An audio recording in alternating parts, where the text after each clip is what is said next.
I started when a Gilda's Club had opened up in Chicago, and I thought, what a wonderful thing to be able to go in and say, these are my tricks of the trade, here's my portfolio, I've worked with celebrities, I've worked with top models, and you know what, I know that I can make a difference for people with cancer. And that's exactly what Lori Ovitz did. She took her skills and applied them to people who needed to feel good about their appearance while fighting cancer. It's very personal to do someone's makeup to begin with, but let alone to know that you're really helping someone to feel good about themselves. But even Lori was surprised at how profound her work would turn out to be. And there would be one story after another every time I would do a patient of the patient running through the hallways crying to her nurses, but this time they had a big smile on their face and they were crying because they were overwhelmed that the false eyelashes can look real, that you can really do your eyebrows to make them look like hair. It's very easy to do with just knowing the tricks of the trade. Hi, Tonya. I'm Lori Ovitz. How are you? I'm so glad that you can come in today. How are you feeling? Fine. Good. I'm glad to hear that. I understand that you just want to kind of be made to feel beautiful today and not have to think Today, 6 years and countless one-on-one makeup sessions later, the power of Lori's lessons is still an amazing sight to behold. Lori Ovitz makes Northwestern Cancer Center a better place to be. Dr. Gina Gracie is the Director of Psychosocial Oncology at Northwestern University and the university's Robert H. Lurie Comprehensive Cancer Center in Chicago. Lori does not charge a fee, and that's the beauty of it. Lori does this, and it's going to sound weird, out of the goodness of her heart. Dr. Gracie's job includes helping patients get through the terrifying ordeal associated with cancer. She often refers patients to Lori. So much can be said about the importance of appearance, especially for a cancer patient going through treatment. We understand what cancer does to a patient. The physical treatment, the chemotherapy, the radiation, it changes the appearance of patients where they don't feel like themselves. So physically, from the actual agents that are making them better, there's physiological changes. So when they look in the mirror, they don't know who that person is anymore.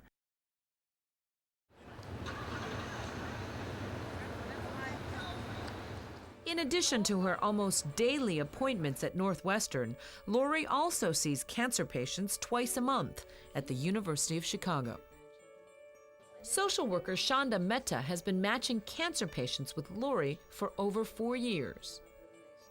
You know, when patients that have cancer go through chemotherapy and radiation, they lose a lot of their hair and skin becomes patchy and eyebrows start falling off. So they go through all these physical appearance changes. Thank you very much. Bye. Thanks. Oh, you look beautiful. Thank you very much. And you're at the end. I mean, you're done. I mean, the chemo's over, which is your. Yeah, I know. You look so pretty. Being diagnosed with cancer at 23 it's probably the most frightening thing ever. You're really faced with your mortality, and I feel like my life isn't even half over.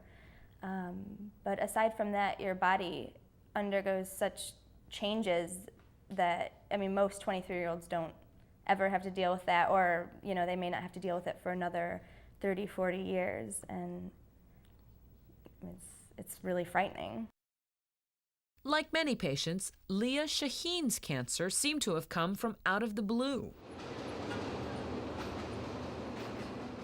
A recent college graduate, Leah was on the verge of entering Chicago's professional theater scene before learning abruptly that she had non-Hodgkin's lymphoma. I mean, it's very dramatic. You sometimes don't even want to look in the mirror. Some mornings I wake up and take my toothbrush and my toothpaste out of the bathroom, and it's hard. Leah was referred to Lori by Dr. Gracie and Chicago area wigmaster Brian Blanchard. Hi, Leah. How are you? I'm great. How are you feeling? I'm feeling very well, thank you. Good. I was told that she helps with, beauty tips. If you blend it in and you can't see it, then you know that you have the right color. But it's really more than that, I think. It's helping yourself be able to tolerate this process. So giving you strength and energy to go on.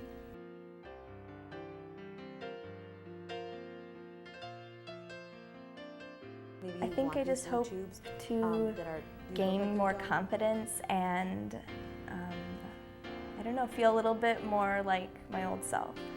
Hey, Leah, I have your dad here. I think he'd like to come in and see you. Thanks, Dad. It's the best I've looked. No, I mean, it feels really good. It makes it a lot easier to look at yourself in the mirror. I mean, you recognize yourself a little bit more. It's very empowering. It gives them the tools to look better, and it also helps them to accept themselves as who they are as human beings. And so I think that it's very, very beneficial. My work with Lori has taught me one thing. The one session that she has with patients is therapy in a bottle, and it takes the place of many, many sessions. You restore someone's sense of well-being, their optimism. They're able to become more socially involved because they look like they feel well. And if you look better, you're probably going to feel like you can accomplish more in your life. For Lori, the transition from using her craft for models and celebrities to cancer patients has been very satisfying. So it's not making the beautiful model more beautiful or the celebrity shining through more so in character, whatever they're in, but taking someone who's very down on themselves and making them feel good, and it's incredibly rewarding. No makeup's not going to cure cancer, but it's sure going to make you feel a lot better about yourself. I feel like I look really healthy right now, and I feel like if I can look, like this nice when I'm sick, then when I'm feeling healthy and with your little makeup tips, I'm gonna look pretty darn good.